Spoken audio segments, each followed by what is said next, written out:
Sabeu com era jo, a la vostra edat?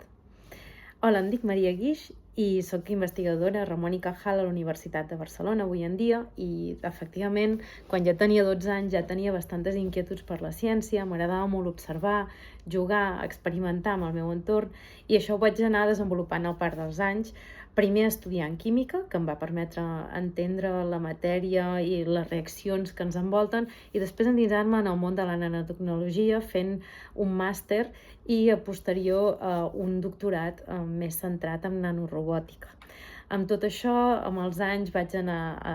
Alemanya, als Estats Units, a Suïssa, a fer recerca, i això m'ha portat a poder entrar en el món de la robòtica viva, que és molt únic perquè ens aportarà uns nous coneixements en com utilitzar les cèl·lules per desenvolupar robots. I això ho he pogut fer jo i ho podeu fer tots vosaltres, independentment de l'edat, de si sou nens i nenes i vingueu d'on vingueu. El que ens fa falta només és la passió.